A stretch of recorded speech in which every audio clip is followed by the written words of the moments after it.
I can tell you as a consumer myself, and my wife as a major consumer.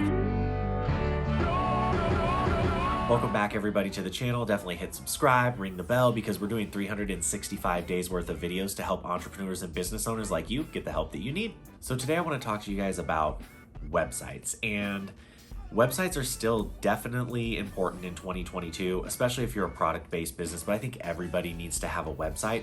But when we go to people's websites, we notice that there's still a lot of common mistakes being made in 2021 and going into 2022. You're gonna really need to fix these because Google is really gonna ding you when it comes to search engine optimization if some of these aren't on point. And so I really wanna give you 5 things to think about that you can tweak for your website, check for your website, audit, so that you can make sure that your website is up and running as optimal as possible. So the first thing you're going to want to think about is navigation. And so if someone comes to your website to find a specific product, is it easy to find? Can they find it if they just naturally want to look through all of the products? If they search for it by a keyword, are they going to be able to find it? Because so many websites make it so hard to find what you're looking for. And I can tell you as a consumer myself, and my wife as a major consumer, it's a huge turnoff. Like if we can't find what we're looking for, we know there's options elsewhere, and we honestly go elsewhere. So you really need to make sure that when you're putting products on your website, you're putting, multiple pages on there, you're really making sure that the navigational process is easy for people.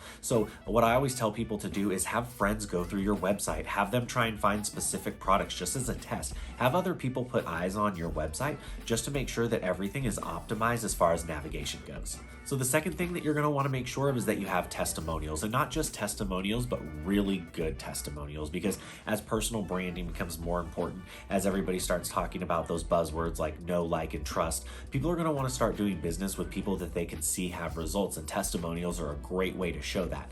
But I want to give you 2 things to think about when it comes to testimonials. The first thing is you really want to guide people in how they write testimonials for you. I know that we didn't used to do this before, and people would write us testimonials that were great, but they didn't really talk about the change that we helped provide for their business, the results that we got them. They would be something like, I love Michael and Jill, they're awesome people, they were great to work with.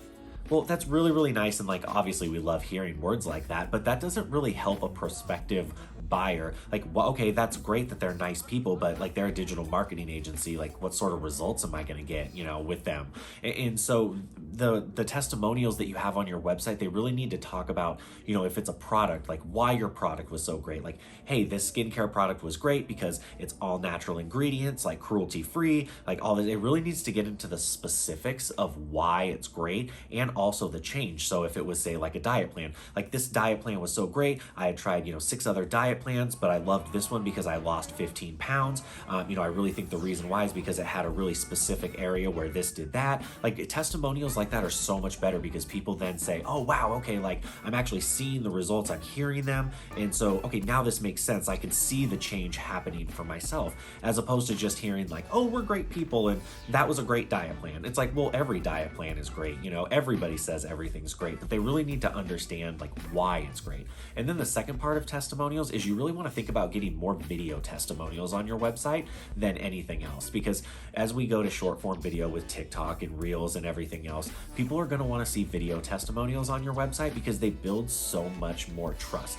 I mean, if you think about it, you read a written testimonial and you're like, yeah, that's great. Of course, it says the product is awesome or whatever. But when you see someone actually on video talking about the product and you see that they're positive about it, they're upbeat, it's so much different. It just hits home so much more. And so I'd really think about converting your testimonials, if you can, to video testimonials. And if you're a product-based business, a great way to do that is to offer incentive for people to do that, such as, hey, I'll give you 10% off your next purchase if you were to, shoot me maybe a 30 to 60 second video testimonial, and I'll shout you out on my website. That's really cool for people, because even if they're not into social media or something, just being shouted out as a consumer of a product is really cool. I know that Jill gets really excited when some of her favorite brands respond to their stories that she tags them in when they respond to her messages, and so it's really cool for people to see that kind of stuff. So really think about those 2 things when you're doing your video testimonials on your website.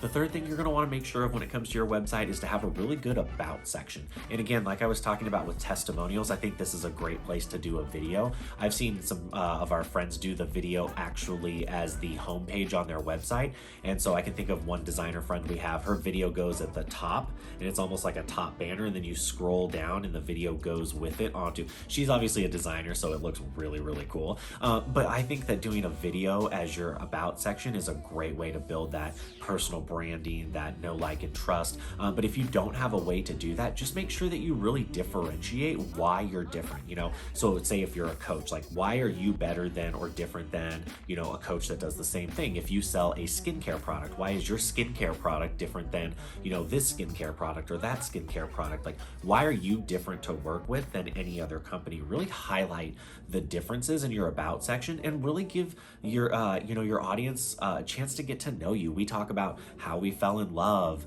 you know, how long we've been married. Like, people really like hearing things like that. And so throw in those personal facts as well, because I think that that relates to a lot of people as well, because they're like, oh, they grew up, you know, in so and so, like I grew up in so and so. And so it builds that relationship that much more without you even really knowing it. So really think about your about section, you know, really adding those personal details, and then if you can, adding it and making it a video. So the fourth thing I want to talk about, and this one's mine, is easy checkout.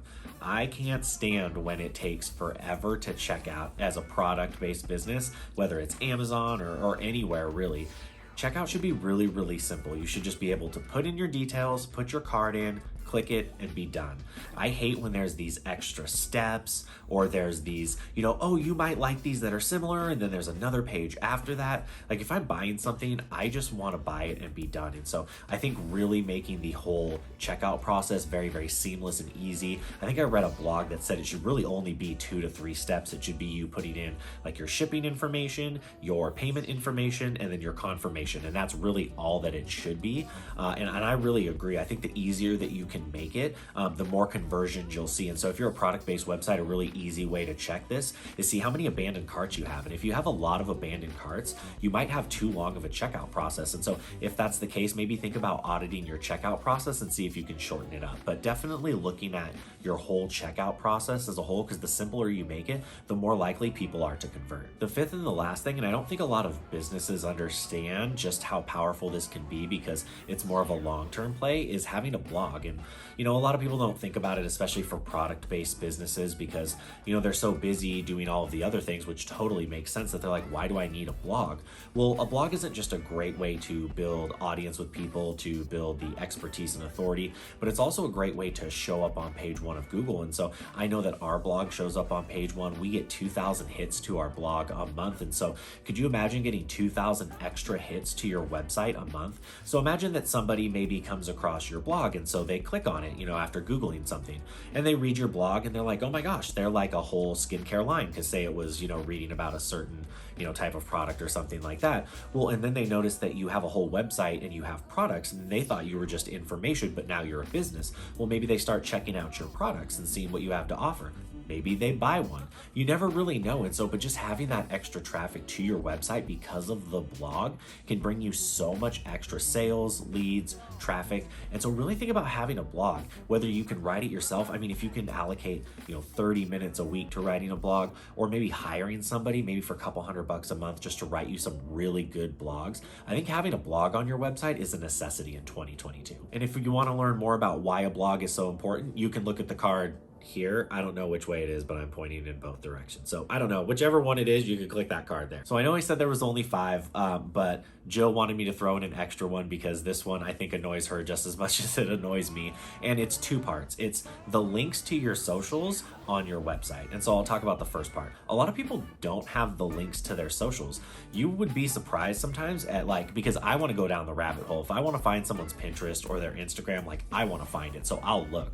But most people won't look. And so it's a really great opportunity for you to gain traffic to your social media sites, because you are assuming that people came from your social media, I guess, by not having those on the bottom, but you don't know if people Googled you, if maybe they found you somewhere else. But what if they want to go check out your Instagram and follow you there? Or what if they want to check out your Pinterest? And so having all of your social media icons on the bottom of your website is really, really important. And then the second thing is make sure that they work, because that's what I actually see more than anything, is not necessarily people not having those social media links, but a lot of them are broken links. So they're 404 errors, they're to private accounts. And so you really want to make sure that when you're building your website, you want to have those social links at the bottom for people to get in touch with you, because some people don't want to email you through a website. They want to DM you on Instagram, and you have to realize that everybody's different. And so some people will want to do different things, but you also want to make sure that they work too, because I almost think of like those not working as having a personal Gmail account as your business email. You never want to do that. And so it just makes you look unprofessional as a business if those don't work. So really make sure you have those links at the bottom and that they work. So thank you guys so much for joining me on the 5 things, actually with a bonus, 6 things that you need to make sure are on point on your website. I hope this video was helpful. If you guys have any questions, drop them in the comments below, but definitely hit subscribe and ring the bell, because like I said, we're doing 365 days of videos just like this one. But until next time, see you guys later.